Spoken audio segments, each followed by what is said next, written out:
Hi friends, welcome back to my channel. എന്തൊക്കെയുണ്ട് വിശേഷം? എല്ലാവർക്കും സുഖമല്ലേ? അപ്പോൾ ഇന്ന് പെട്ടെന്ന് തയ്യാറാക്കാൻ പറ്റിയിട്ടുള്ള ഒരു ലഞ്ച് ബോക്സ് റെസിപ്പിയാണ് കാണിക്കുന്നുള്ളത്. കുട്ടികൾക്കൊക്കെ സ്കൂളിലൊക്കെ കൊടുത്തു വിടാൻ പറ്റിയിട്ടുള്ള ഒരു നല്ലൊരു റെസിപ്പിയാണ്.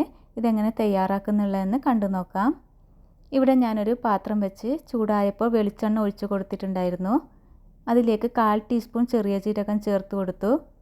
ഇനി ഇതിലേക്ക് ഒരു സവാള അരിഞ്ഞത് കൂടി ചേർത്ത് കൊടുത്ത് നന്നായി ഒന്ന് വഴറ്റിയെടുക്കുന്നുണ്ട്. ഇത് വഴന്ന് വന്നതിന് ശേഷം ഇതിലേക്ക് 4 അല്ലി വെളുത്തുള്ളി ചെറുതായി അരിഞ്ഞത് കൂടി ചേർത്ത് കൊടുത്തു. ഇനി ഇതിലേക്ക് ക്യാപ്സിക്കം അരിഞ്ഞതും എരിവിനനുസരിച്ച് പച്ചമുളകും കൂടി ചേർത്ത് കൊടുക്കാം. അതിനുശേഷം ഒന്ന് നന്നായി ഇത് വഴറ്റിയെടുത്തതിന് ശേഷമാണ് ഇതിലേക്ക് വേണ്ട പൊടികളൊക്കെ ചേർത്ത് കൊടുക്കുന്നുള്ളത്. 1/4 ടീസ്പൂൺ ഗരം മസാല, 1/4 ടീസ്പൂൺ മുളക് പൊടി, 1/4 ടീസ്പൂൺ മഞ്ഞൾപ്പൊടി, ഇത്രയും കൂടി ചേർത്ത് ഇതിൻ്റെ പച്ചമണം മാറുന്നത് വരെ നന്നായി ഒന്ന് വഴറ്റിയെടുക്കണം. ഇതൊന്ന് വഴന്ന് വന്നതിന് ശേഷം ഇതിലേക്ക് ചെറുതായി അരിഞ്ഞിട്ടുള്ള ബീട്രൂട്ടാണ് ചേർത്ത് കൊടുക്കാനുള്ളത്. ബീട്രൂട്ട് ചേർത്തതിന് ശേഷം കുറച്ച് കറിവേപ്പിലയും ആവശ്യത്തിനുള്ള ഉപ്പും കൂടി ചേർത്ത് ഇത് ഒന്ന് നന്നായി ഒന്ന് വഴറ്റി കൊടുക്കാം. അതിനുശേഷം ഇതൊന്ന് അടച്ച് വെച്ച് ചെറിയ തീയിൽ വെച്ച് വേവിച്ചെടുക്കുന്നുണ്ട്. ഇപ്പോൾ ബീട്രൂട്ട് നന്നായി വെന്ത് വന്നിട്ടുണ്ട്.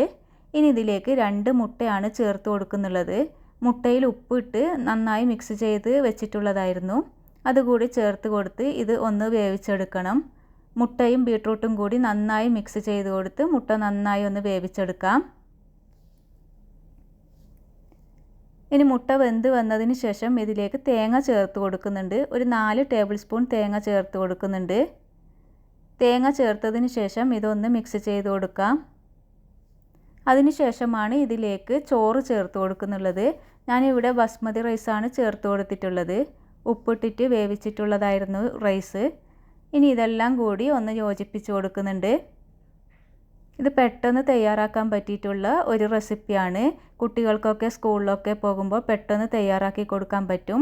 ഇങ്ങനെ തയ്യാറാക്കാത്തവരുണ്ടെങ്കിൽ ഒന്ന് ട്രൈ ചെയ്ത് നോക്കണേ. എൻ്റെ വീഡിയോ ഇഷ്ടമായാൽ ലൈക്ക് ചെയ്യാനും കമൻറ്റ് ചെയ്യാനും മറക്കരുതേ. Thank you for watching.